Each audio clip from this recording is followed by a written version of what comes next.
Good morning to everyone, and welcome to Synchro-Net webinar, a simulation tool to plan a freight shipment in an effective, efficient, and environmentally friendly way.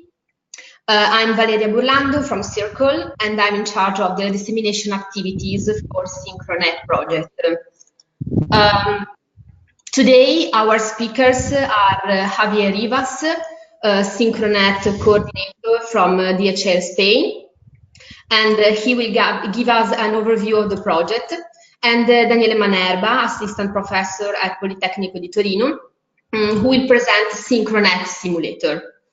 At the end of each speaker's presentation, you will have the possibility to ask some questions if you like.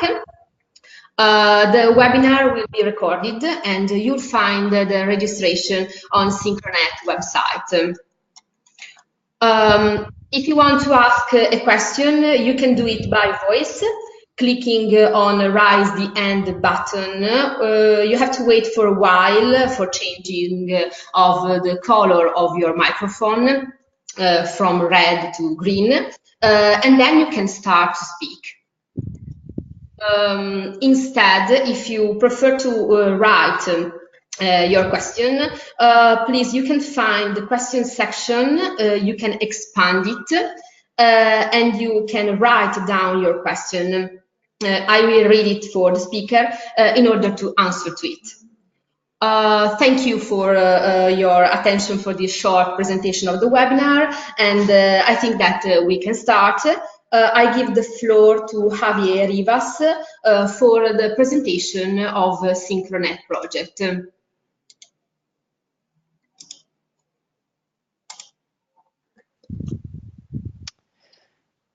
Good morning, everybody. Thanks for joining us in the second webinar of Synchro-Net. As Valeria said, my name is Javier Rivas. I work for DHL. I'm the project coordinator of Synchro-Net H2020 project. So, as explained, I will give you a brief presentation providing an overview of the Synchro-Net project.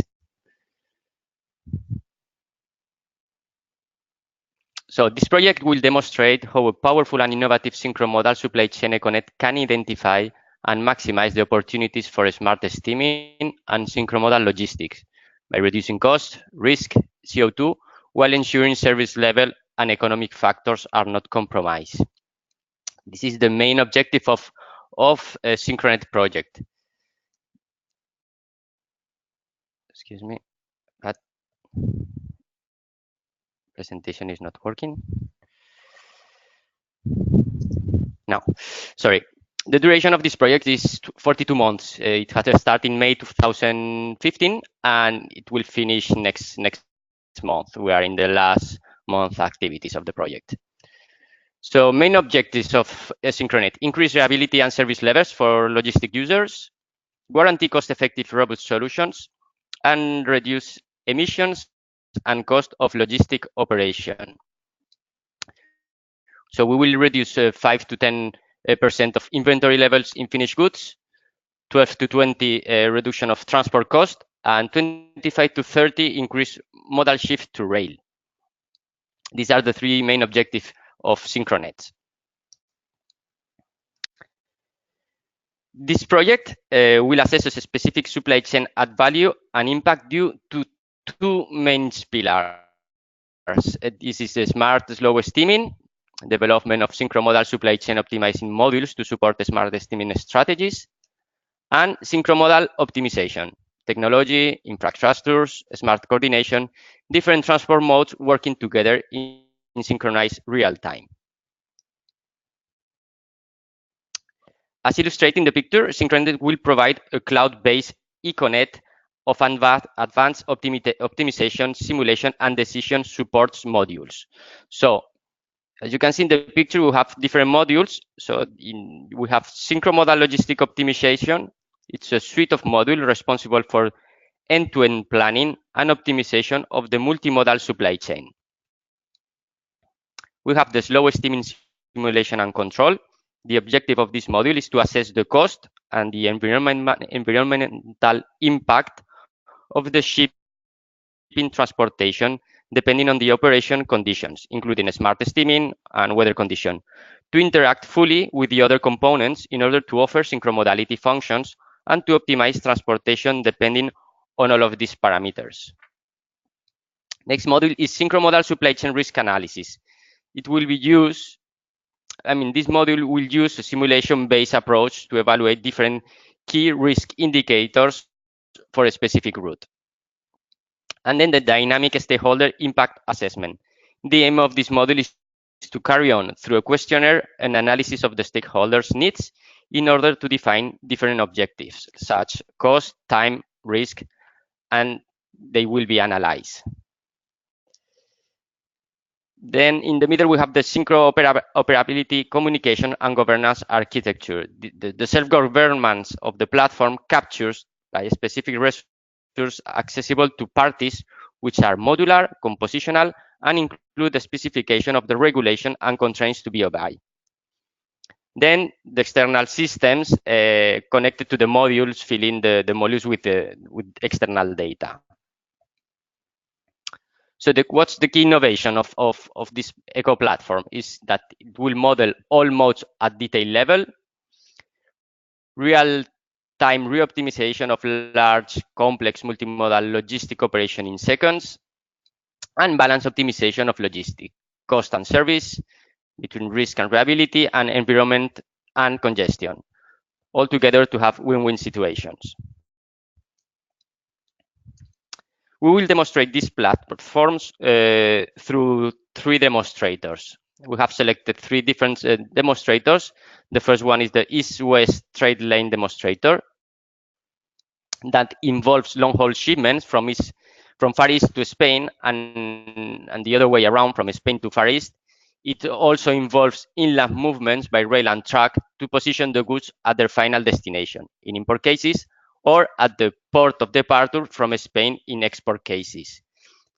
This scenario has been selected to demonstrate the impact of low steaming in terms of reducing emission and cost, to increase modal shift to rail by using synchromodal optimization, to optimize last mile truck operation and reduce logistic operator cost, and to allow designing of a more efficient oceanic lines.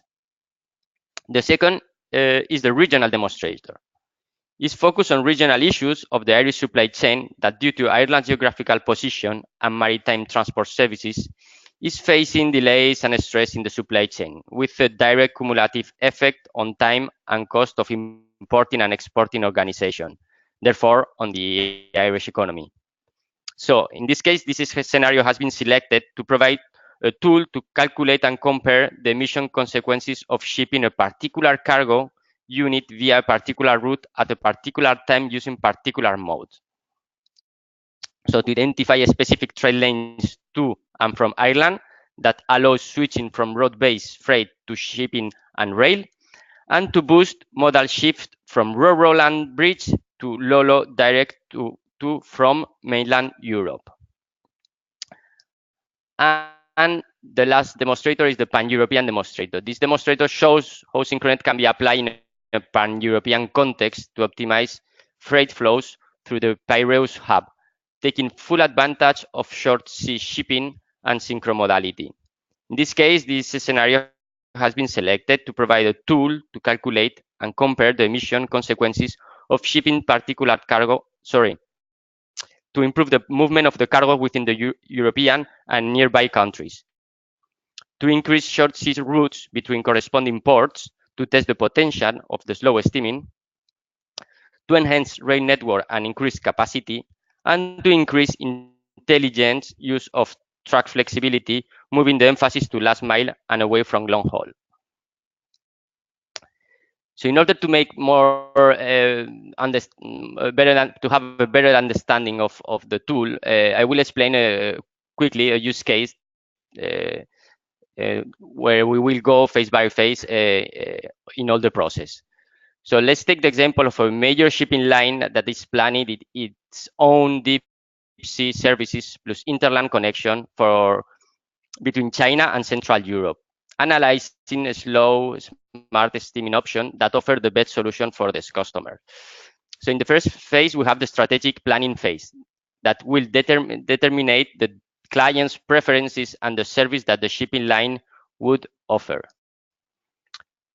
So in the first step, the user will use the dynamic stakeholder assessment module in order to determine their preferences, their needs in terms of cost, time, risk, and environment. That is going to be done through a survey. Once we have all the preferences from the user, these routes are passed to the simulator module that is used to compare the different routes and select the schedules to be operated.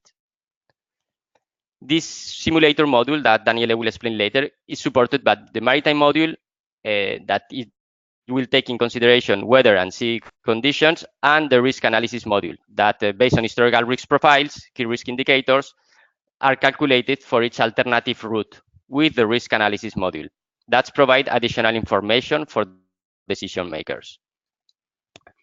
So once we have this preliminary phase done, the user selects the optimal solution according to the preferences.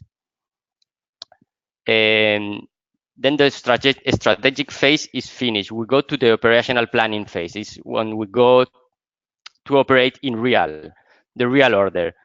Then the user enters the locations, the exact dates, etc. And the module requests the best option from the supply chain de-stressor and present them to the user.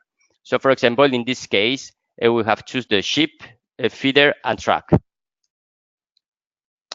So the trip can start, and suddenly, let's imagine that during the trip, the ship is delayed by 1 day, maybe bad weather condition or other problems identified. So the real-time synchro-modal booking module alerts the user and will propose a new solution. For example, switch from feeder vessel to train, so that the new route is ship plus train plus truck. When the ship actually arrives to the European port, the interland logistic optimizer creates the detailed interland logistic plan. And finally, the risk profiler processes the information about the delayed ships and stores the resulting risk profile. So this KRR calculated will be taken consideration for next trips. And that's all from my side. If you want more information about the project, you can contact me on Synchro-Net at dhl.com, or you can check the website, LinkedIn, and Twitter accounts. Thank you, everybody. Okay, thank you very much, Javier. Someone has any question? You can write down for you in the question tab on your right on the screen, or you can raise your hand and I give you the floor to ask the question by voice. I make a quick check to understand if someone has a question. Okay. No one, so I think that we can go ahead with the Polito contribution explaining Synchro-Net simulator. So Daniele, I give you the floor.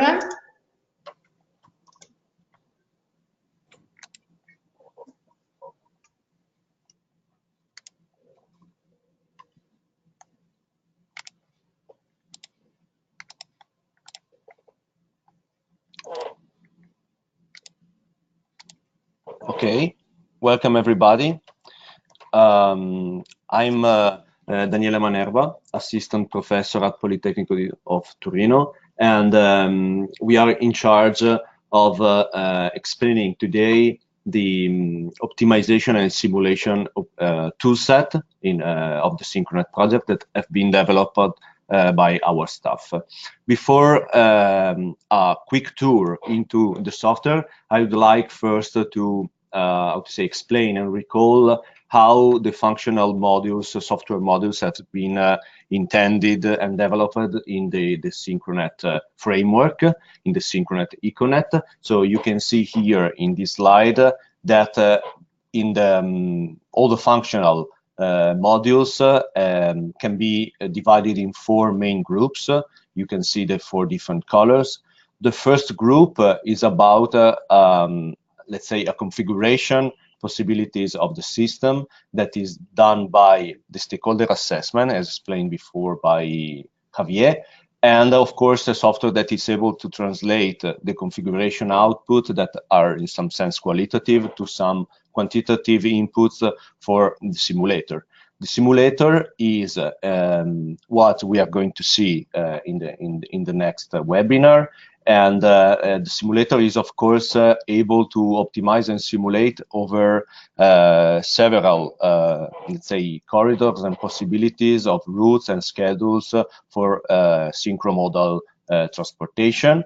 And this simulator is supported by a functional module called risk analysis that has been developed by Fraunhofer. And this module has been completely embedded into the simulator, so we will be able to see also how it works into the simulator framework. And of course, the simulator, how to say, implement and develop one of the big challenges of the Synchro-Net project, that is about distressing the supply chain, and we will see how the multiple alternatives returned by the simulator will be able to do that. Of course, there are others important module in the Synchro-Net, but we want to be able to see them today. For example, all the part that works in real time. So you have some monitoring software, some software able to book the routes, and what we call the dynamic distressors, that is actually the possibility, the software that is able to re-optimize in real time when some accident occurs, as you have seen in the example before. You see that all these modules link to each other because this is an EcoNet in working in cloud. And you see, for example, that the maritime cloud, that here is not very specified, but is a big repository that is able to create expected data for the simulation and also real-time data for the real-time part. So in between the real-time and the simulation, there is, of course, a link because we need some sharing information for the real-time operation into the optimization operation. And at the end, I want just to show you that the system can be assessed by a user in many ways. In particular, the user can configure the system by using, for example, the stakeholder assessment questionnaire. Then is able to simulate at strategic level some routes. Then, of course, is able to book the alternative he prefers, and of course to monitor and to re-optimize over time in real time if something occurs. Okay, so of course today what we are going to see in detail will be this green part, in particular the simulator that embed these 2 other modules. Okay, I hope you can see well this screen. The Synchro-Net optimization and simulation toolset, that is what you see here, is a decision software system that provides strategic level decision about routes and schedules for synchromodal freight transportation. And the system is able to find the best possible solution according to different user objectives and different user constraints. And it uses advanced optimization and techniques and algorithm over, I would say, a logical network created by elaborating well-defined database of geographic and also commercial information. The system has been built by the staff of Politecnico di Torino, and it's built upon an open source package of Java libraries called Open Trip Planner that was intended for urban mobilities. And our staff developed and transformed this library in order to have a complete tool to support instead freight transportation with all the operative and strategic things that may be included in this vision. The system has a client-server architecture, so the main advantage is that you can use the system just by accessing it through a browser, and you can see that the system actually resembles a map that you can navigate and manage as you can have in other similar systems like Google Maps or similar. And we provide a simple way, for example, to pick up a point on maps and so on and so forth. I want, of course, to introduce you to the functionalities of this tool step by step. So, for example, we will have many functionalities, but of course, we do not have one full day to see all of them. We just see how it works basically. So you can see here that we have what we call the trip options panel, when you can of course include some data for the freight transportation you want to optimize over. So let's suppose we want to move some cargos from Piraeus port to the city of Zagreb in Croatia, for example. You see that the system reacts by, you can see here, by pointing out on the map that where these 2 points are. And of course, some other typical constraints are, which is the departure time and date. Of course, let's suppose it is just now. And if you want, you may also decide to not arrive later than a certain specific time or date in the future. For the moment, just use this particular time, so the time being, to say that we want to depart from now on, and try to plan our trip. So we just ask the system to do that.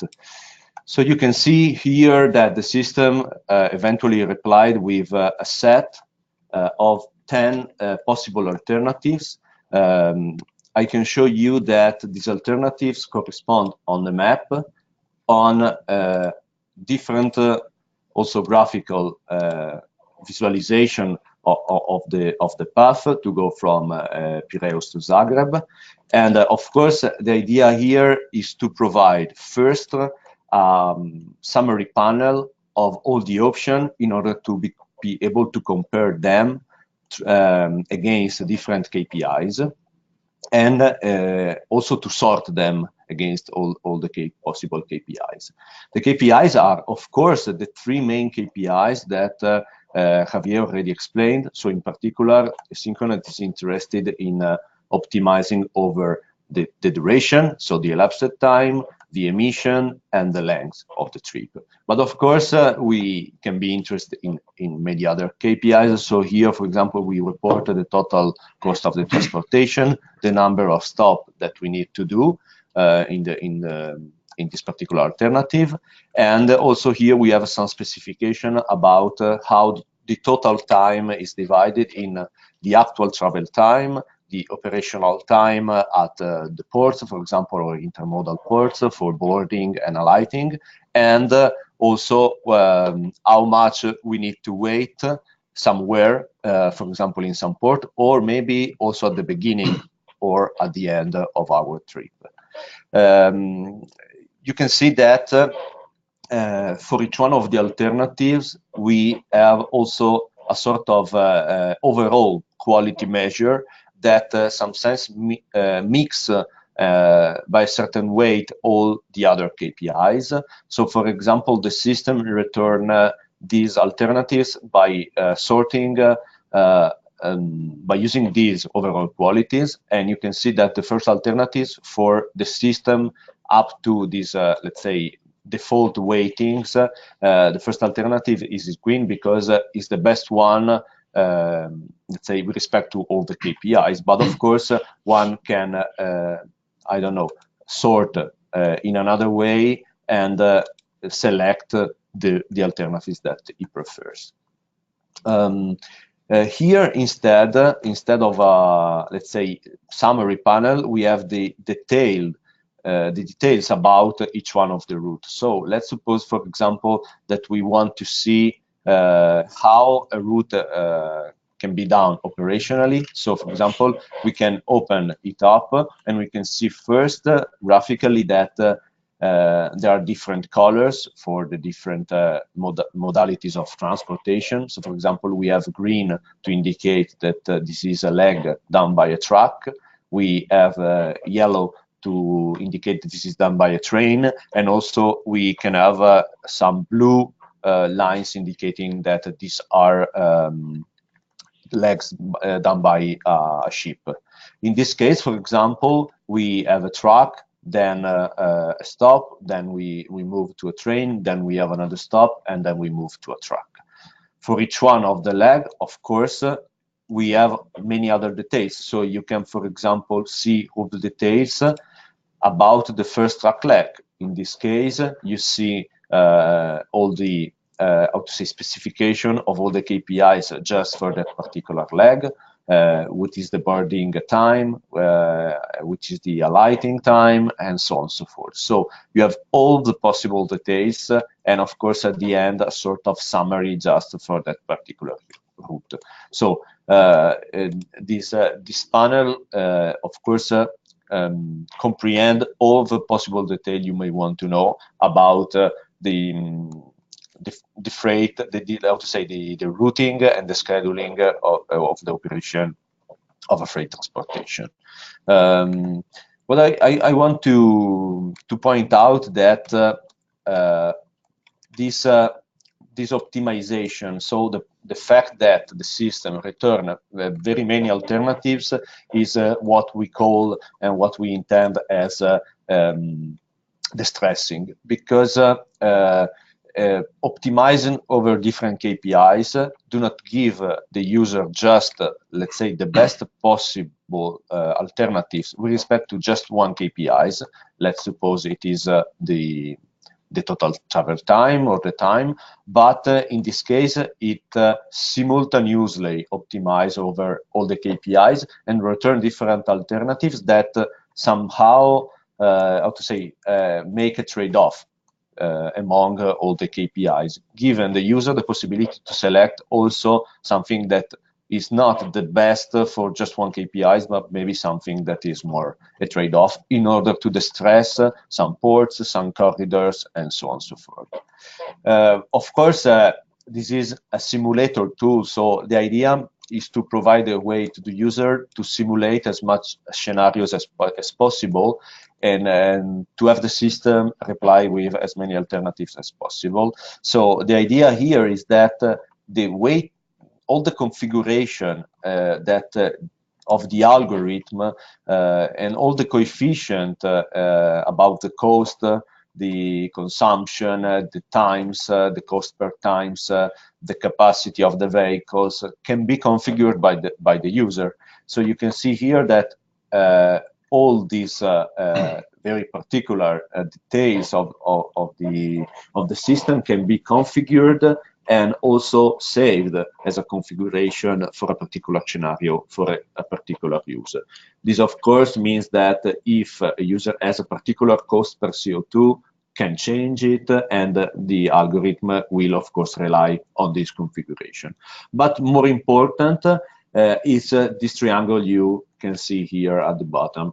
This triangle, of course, has the same colors of the three main KPIs, because this triangle give the possibility to a user to assess and to modify the weightings on the importance of the three KPIs with respect to the others. So, for example, very extreme case, if I'm just interested in optimizing on the emission, and I put my cursor on the very top part of this triangle, and I try to re-optimize, I expect that alternatives are very different. In fact, you see that all the alternatives in this case, for example, use just trains or ship plus train. Of course, because this is in general a good way to optimize over the emission. But as you can probably see here, with respect to a 20 hours trip of before, we have something that is about 10 times more. It means that to really optimize on the emission, we need, of course, to slow down and to use slow steamings and maybe to come up with something that is very long. Okay, so this is the idea. What I want also to show is the possibility to have advanced configuration in the trip option. And this panel here represents all the possibilities that we give. In particular, you see that here we can decide about which subset of modalities we want to take into account. In this case, we are in a full multimodal mode. But also we have the possibility to ban or to force particular ports or particular routes. So for example, let me in this case try to ban the possibility to pass through the main ports of near to Zagreb. So let's suppose I know that Koper and also Rijeka are a very congested port, so I don't want to pass through them. And I ask the system to replan by taking into account that particular constraints. And you see that now the route, including the ship leg, is not present anymore. This means that it's not possible to go through there without passing through this near port. And of course, you can see that you just have some truck and train legs in some combination. Okay, another thing it's important to see is that all the configuration can be actually stored and used for a particular user. So what we want to provide is also the possibility for a user to be logged into the system. So you can see here at the top that there's a possibility to log in, and by using a predefined user we have already created. Let's suppose we are consignee one, we log in into the system recognizes us, and the point is that all the configuration we have stored before are able to be loaded into this login phase. So in fact, if we come back to the configuration, we can open up the existing configuration. We see here that we have a default configuration that is one coming from the stakeholder assessment questionnaire. It means that clicking on it, I expect that some parameters for the cost and the proportion of the KPIs change. So let's do that.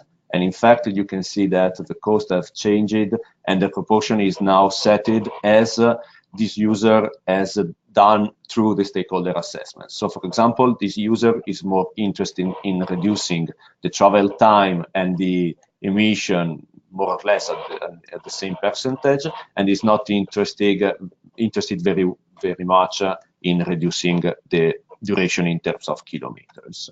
So for example, if I would like to replan by using these KPIs, oh sorry, I have, of course, I have to eliminate the constraints about the stop. If I replan, I expect, for example, here that the possibility are different without using the how to say, the value as we are in the default configuration that you see as different outputs.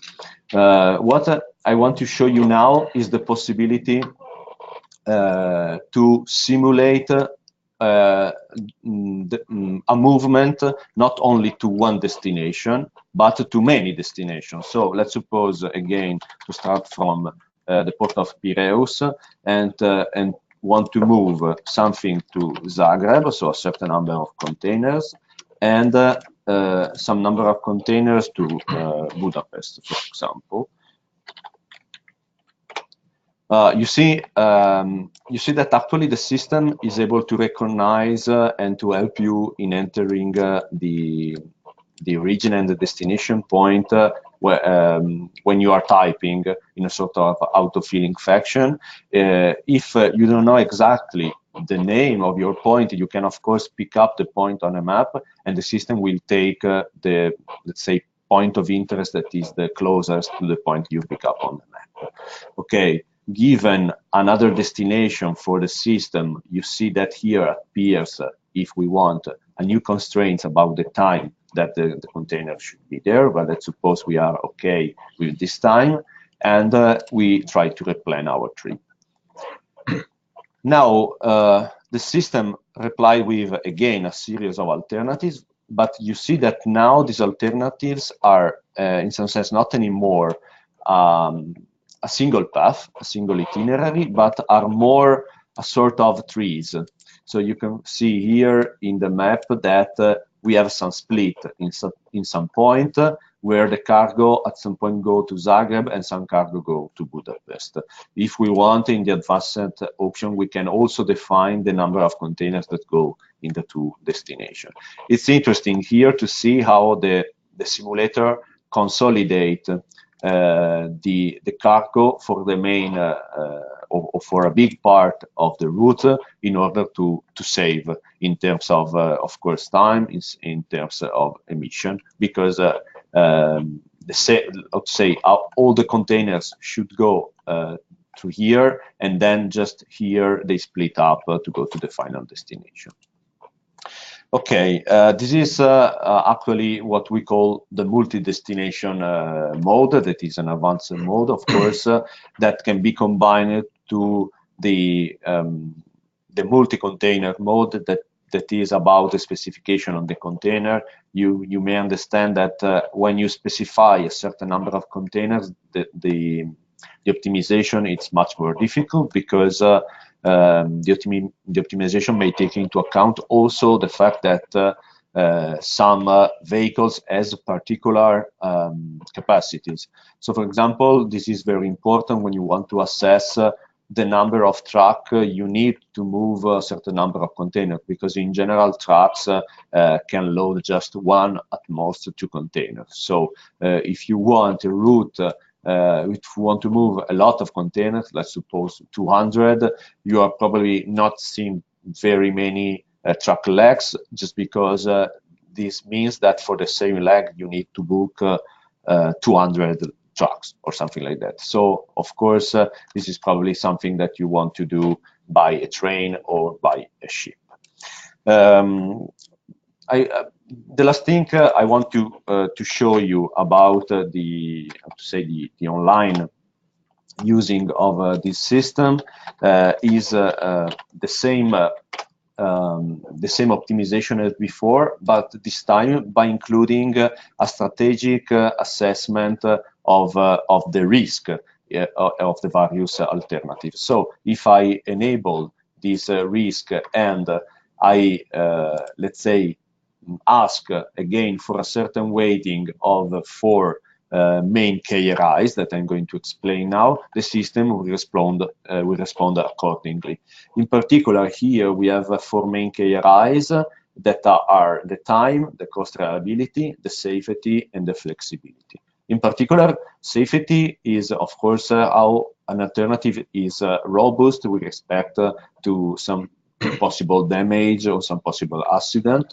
The flexibility is the possibility to that this alternative has to change the modalities in synchro mode and to reach the final destination as well, probably in time. So actually, it's more probable that some routes with more stops has more flexibility, because actually you have the possibility to change more.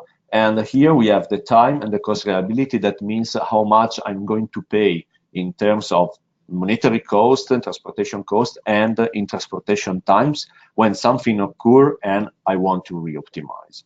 Okay, so I'm waiting just for the reply. the system here slow down a little bit, because this means that there are a lot of historical data to check and to simulate on about the risk analysis. But eventually, you can see here that I have my replies. The alternatives are the same as before. So I have, for example, this ship leg, then a truck leg, and all the others, truck and train legs. But you can see here that I have an additional column called risk. This is, of course, again, an overall figure or on how much that particular alternative is risky. So, of course, here, the lower the value, the lower the risk. You can see that the risk is not totally comparable to the overall quality assessment on the normal KPIs. So, for example, you can see here that if I would like to select the first overall quality alternatives, that is the first one. Actually, the first one show us that is also the more risky one. Okay, so you can see that probably someone want to go maybe to the third place, so something that is not very bad like the 10th, but in the third place, and having something that is 5 times less risky. Okay, what does it mean risky? Of course, this overall figure is done by, and you can assess it by, evaluate it by clicking on this button, and you can see that for the 4 main KRIs, we have the evaluation, the percentage evaluation on how much that route is time reliable, safe, cost reliable, and flexible. And we have here our average risk rating. Of course, these figures are in terms of 1%, because here we want to see how much they are reliable, safe, and flexible. So, for example, here we see that this alternative is 100% safe. Okay, so probably here in the historical database we do not have any cases, scenarios of damage or accident on that. But for example, we see that in the case of some accident, we have a less reliability. In this case, we lose the 9%, and here we lose about the 11% in reliability in terms of time and cost. So that's why this route seems more risky. If we look at this less risky route, you can see, in fact, that this is very safe, this is very flexible, cost reliable. There is a 3% error in time reliability. So that's why this overall figure is better in total. Okay, this is all about, let's say, a journey into the functionalities of the system, that of course are many more, but this is what we can show in this very short time. The last thing I want to show you, it's the possibility for a logged user to not only to configure, but also to in some sense, update and modify all the data on which the simulator optimize and simulate. This can be done by this particular modality of the simulator that is called GTFS editor. Actually, what's a GTFS? GTFS is the format that we use to store all the geographical, commercial, and operational data of each one of the route, each one of the stop, each one of the schedule of each one of the route into our database. Actually, this format again was supposed to be used for urban mobilities. So what we have done is to create what we call actually the GTFS Plus format, in which we have modified the format in order to include many other information that are actually all the information we need to store. Since this format is new in some sense, and we hope it will become a standard for this kind of freight transportation, but for the moment, we suppose it was very important for the user to have an easy way to edit, to update all these kind of features. So you can see here that in the GTFS editor, you have 3 main parts. You can edit about the stop, you can edit about the route, and you can edit about the service. So for example, you can, if you want to edit a route, you select all the possible existing route. Okay, let's suppose this one.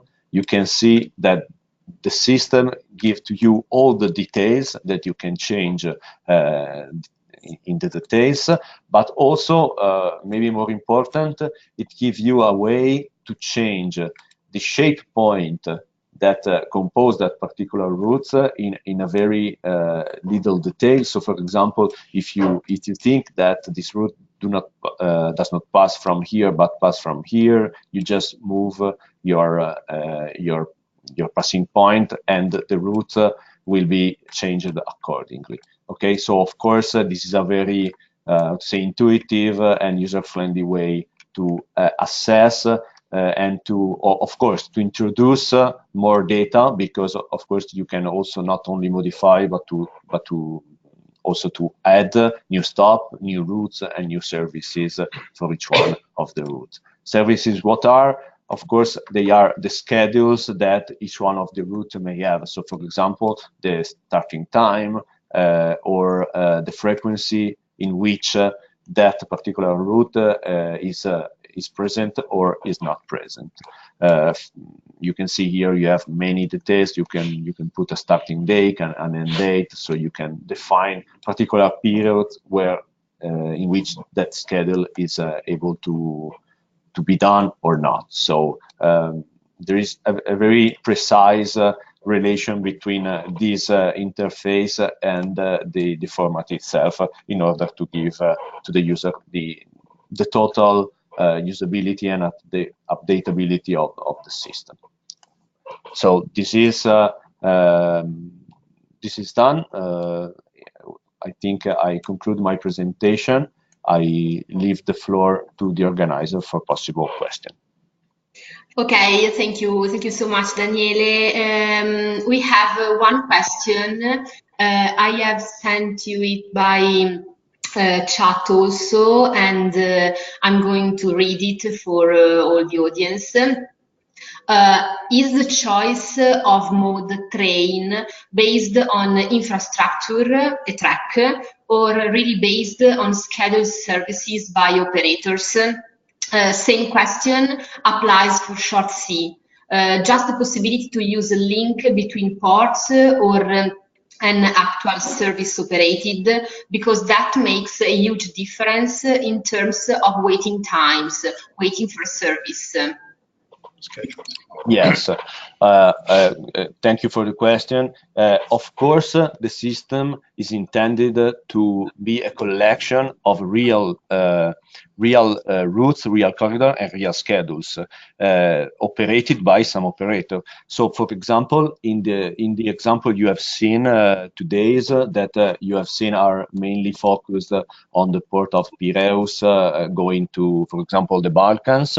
All the data has been provided by COSCO shipping lines, and they are routes that they really use in the reality. Of course, this is the same about the ship.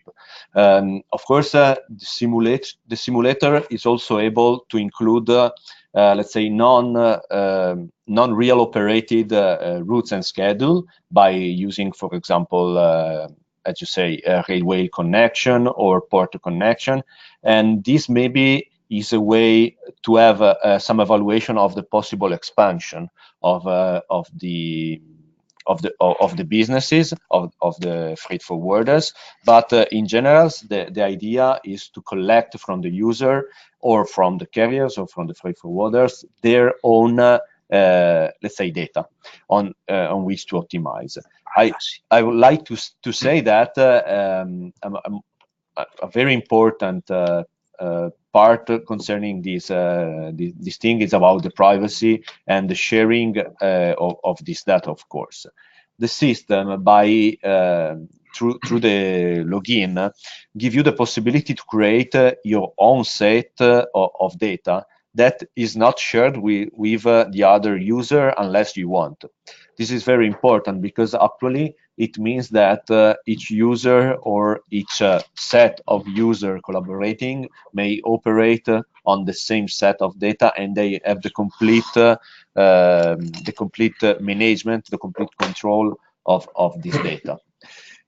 In the vision of having this possible system in a platform where these I would say alternatives are returned to the final user to be booked. Of course, some data at the end must be shared, but the idea is that the system still guarantees the privacy and the fact that the details about the cost and the precise operation on each one of the route and schedules is not really transparent to an external user. So the user just will have an overview or the final cost, for example, or KPIs for the alternatives, but not the data on which to optimize on. Okay, thank you. We have some other questions. The next one is by voice by Thomas Sambra. I'm going to give the floor. Can you hear us, Thomas? Can you speak? Yes, I can hear you. Can you hear me? Oh, yeah, of course. Please make your question. Okay, great. So I'm Thomas from the Free University of Brussels Mobi Research Center. And I was wondering, I have a question actually regarding the multimodal trip planner, because you said that you use open source. And as far as I know, it doesn't cover inland waterways in Europe. So how do you take into account inland waterways? That's one question, for instance. But I have actually two more, so maybe you can answer first, and then I can ask the second and third. Sorry, if I understood correctly, you want to know about the waterways. Yes, because as I see it, your routes are very high level, and you can actually modify them yourself. I was wondering, how do you take into account the actual physical infrastructure of inland waterways? Because you have, for example, river information systems, you have AIS systems, and you have also detailed shapefiles which can actually depict the exact distances. But I'm missing this kind of input from you. Well, I probably didn't explain it. The fact is that this particular project has a big part that we call the cloud infrastructure, the maritime cloud, that is in charge of providing all the data concerning the ship legs and schedules, and in particular they provide different ship models in order to give us the KPIs and the data regarding different steamings on, for example, the same route, or different ship model by using different steaming on the shape route. So we totally rely on the fact that these data are provided by experts in the field. But of course, as you said, since the system has this kind of open source framework, there is the possibility, in some sense, to link the generation system of the data, not of course doing it by hand, but to some open source geographical information system specified for the waterways. For example, there's something that is called route, or something that is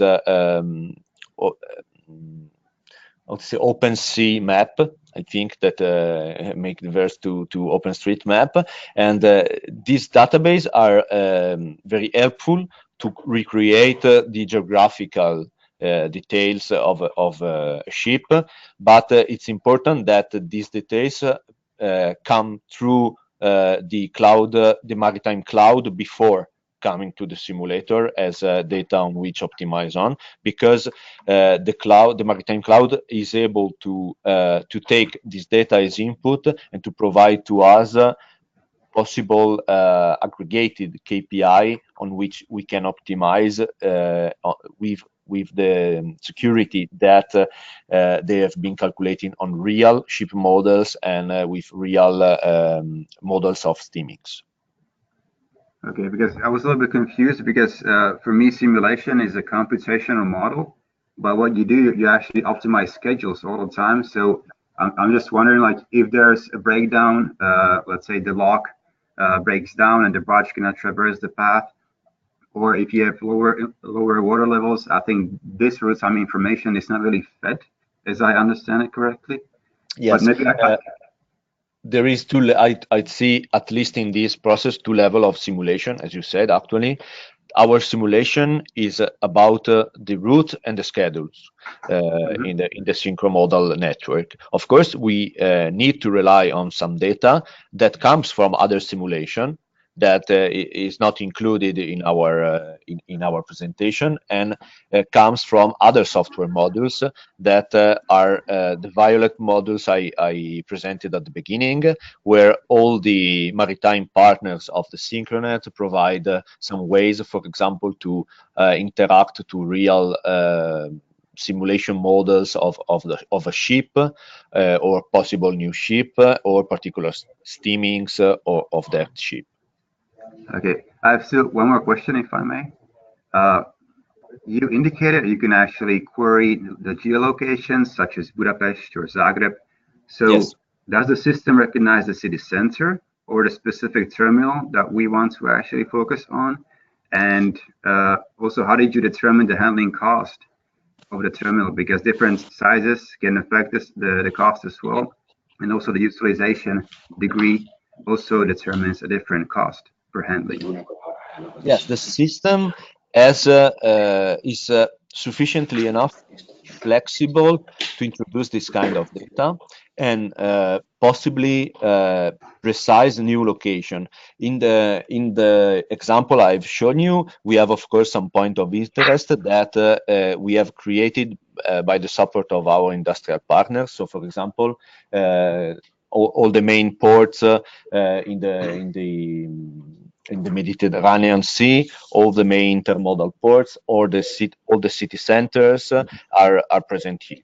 Of course, this is not a last mile optimization system. So actually, we work at a more high level. But what you say is possible, because actually through the GTFS editor, or by updating the set, the database of the location, you may have your particular point, geographical point, wherever you want. So if you have your own depot, you may introduce this particular point and optimize over it. So the system is able to link on a network through trucks, to trains, or to ships if it is a port, that particular point. And let me say about the handling cost that creating a particular location implies the creation of all the characteristics of using, let's say, or of assessing that particular location. So, for example, the handling cost and the handling times, of course, the average one that you may have in that particular location. If not the average, but you have a precise knowledge about that, you can of course introduce it, simulate it in a particular configuration, in your private configuration, and see the output. Okay, thank you. You're welcome.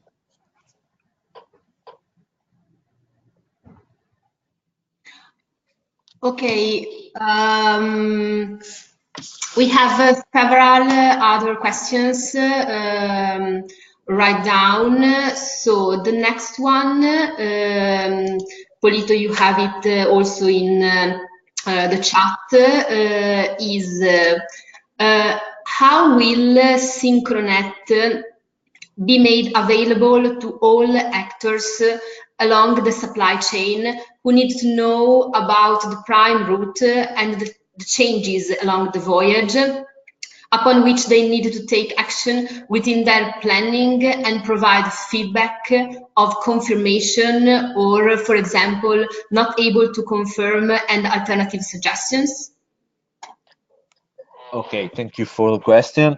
I think you understand that the Synchro-Net framework is much more sophisticated and complicated on what we have seen today. That is just about strategic level support system, support decision to about the routes and the schedule you want to simulate. But of course, once you select one of these alternatives and through, for example, the booking module of the Synchro-Net, you really book it and you monitor it during the voyage. There are some monitoring modules that are able to detect some damage, some accidents, and to try to reoptimize in real time that particular route. Of course, this does not mean that the user is how to say is not has not a knowledge about this reoptimization. Of course, the user may have the possibility in time through this kind of model to select new alternatives coming from the reoptimization. If it is not the case, because the user, the final user in that case, the particular actor is not interested in doing that, but just relies on the system to have the final shipment done. So actually the system is able to reselect what it thinks is the best option according to the user particular user constraints and objective defined in his configuration. So the system by default suppose that the user would like to reoptimize that way. If the user, of course, want to act, to intervene on that decision, he can through the real-time modules software that, of course, I'm not able to show you today, and that is not have been not developed by Politecnico of Torino, but by MJC Square. Okay, thank you. Another question. Are there European ship owners involved? Seems that COSCO is main player in this project with 3PR, while project is subsidized by EU. Yes, I'd say that some other European, I would say, ship owners are involved, in particular in the maritime cloud. This particular example is based on COSCO Shipping Line, that it's a partner of the project. So of course, for our demonstrator, we use the data that have been available into the system. The idea is that this platform will be shared among different players and different owners or ship owners. That's why we see this platform as an information of sharing platform.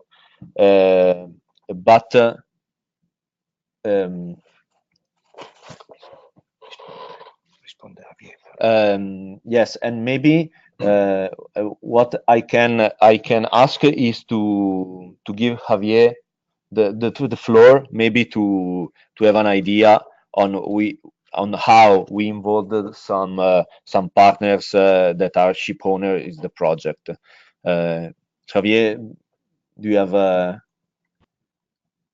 Well, just add that you have already explained it, but as well, just add that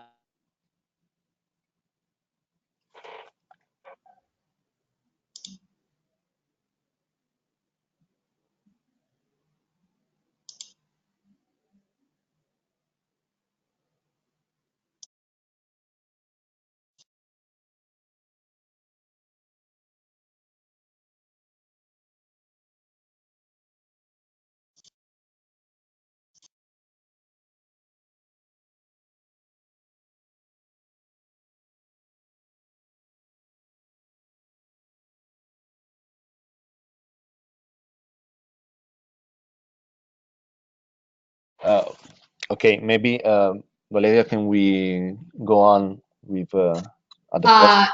Yeah, that's the last question. Does the Synchro-Net platform cover global trade and shipments, or only focus on delivery to and within Europe?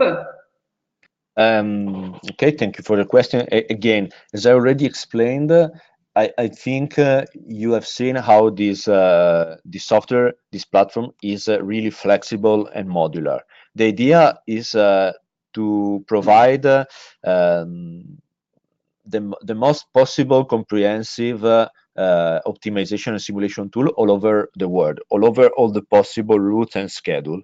Of course, this means that many actors and many data will be included in our database. This is not easy, of course. So that's why also because this is an European project, we have focused mainly on the European territory. So you have seen also in this example that the data comes from a company placed in Europe and that is interested in having businesses there. But just one of our demonstrator, for example, the East-West demonstrator, is able to demonstrate how this approach works also on a very long haul distances, because we simulate about shipping routes, for example, from Shanghai to Valencia. So we link actually the ports in the Mediterranean Sea to some Far East ports, and we see that this is very effective for import and export operation. So the idea is that, of course, the simulator is able to treat or to deal with completely other parts of the world, or to the totality of the world, if all the data are available, of course. Okay, thank you so much. We have answered to all the questions. I think that now I can show you some contact information.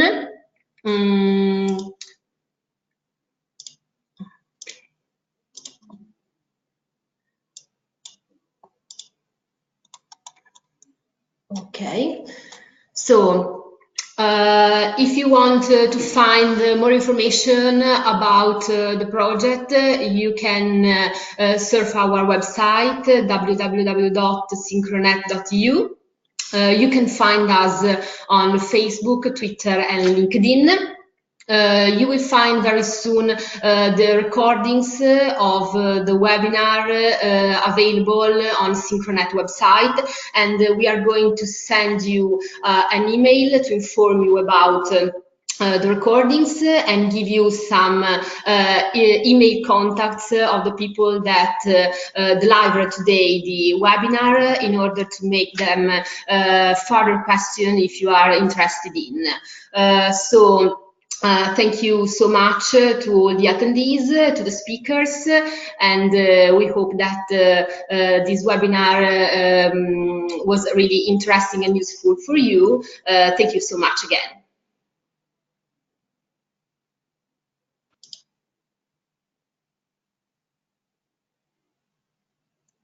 Mm-hmm.